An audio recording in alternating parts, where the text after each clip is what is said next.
Hello and welcome to another training episode on the Chevrolet Northeast Regional YouTube channel.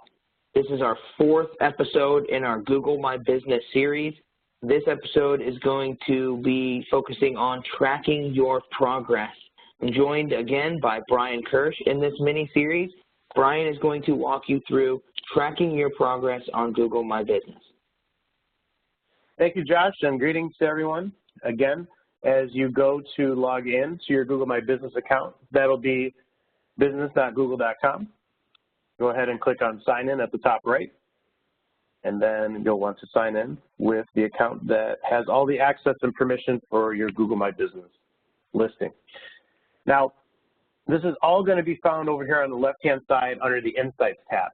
This account that we're working with here today is actually a demo account. So it's not verified. There's no actual information for us to use. So I'm going to come back over to the PowerPoint and show you some of the things here that you'll be able to track on your own account as you get into it. So the first thing, of course, in our other video that we talked about how to create posts. When you create your post, you're going to want to wait about 2 to 3 days before looking and viewing the insights on those posts.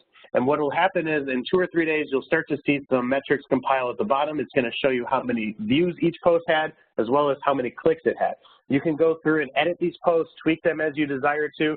They're going to get a lot of views and possibly less clicks, but that doesn't mean necessarily that folks are not still finding their way to your website in a different manner. So please keep that in mind.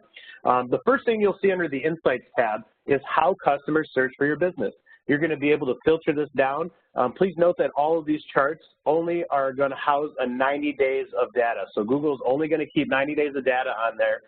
If you want to export and manage the data manually to track more than 90 days, you're more than welcome to. So how customers search for your business, we're going to take a look at the blue portion, which is discovery. This is really cool. This is customers that ended up finding your business while they were searching for a category, product, or service.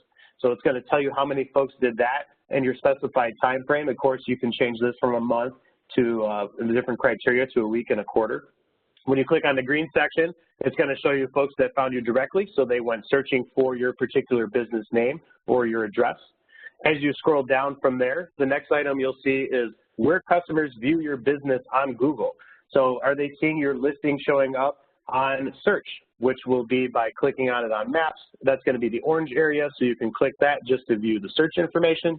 You can also click on Maps and deselect search, and it'll flip it for you, so you can find the folks that found your listing on Maps. So that's just how people are finding you. Next one, as you scroll down, will be customer actions. So this is very insightful for what are the most common actions that customers are taking on your Google listing. It's going to show you who's visiting your website, requesting directions, and even clicking to call you. So the green area, when you select only that, will show you who is visiting your website. The gold area, if you only select that, will show you who has been requesting directions and how often. And then, of course, the blue area will show the number of folks that are calling you. Again, up to 90 days of data being stored here. As you continue to scroll down, you'll see the directions request, and this is insightful because it's going to show you the zip codes and the places where those shoppers or customers are requesting directions to find your business. So you might find some insight and see that sometimes folks might actually be looking to travel a little bit farther for the right deal. If you scroll down beyond that, you'll now see phone calls, which is when and how many times customers have called your business. So they're clicking on that phone icon to give you a call. You can filter that down to the days of week. If you want to look at a particular time of day, 1 week, 1 month, 1 quarter, you can do all that right here. One of my favorite ones, of course, is popular times. I'll be honest, I use this when I look at restaurants and places of that nature to go to. You can actually go ahead and select each day and see what the most popular time is. And at the bottom, it's also going to tell you the average visit duration based on what shoppers are seeing there. So please note that it's also going to show you your overall most popular time out of the entire week at the very top of this page. But you can filter to each and every day if you want to see that. And then as well, you'll be able to see your photo views, and that is going to be the number of times that your business photos have been viewed. And it's also going to compare it to businesses like you, so similar businesses, and see how many times that has happened as well. The very last item, as you scroll down, the last thing you'll see here is photo quality, and this is wants to make sure, of course, that the photos are being posted of good nature and good quality that appear for your business, as well as being compared to other businesses. So with that, Those are some of the ways that you're able to track your progress. That's very important to be able to do because any action you take, it's always great to be able to track it and see how it's going, make any adjustments that you might need to as you go. And we hope that you've enjoyed this series as far as the first set of our Google My Business posts.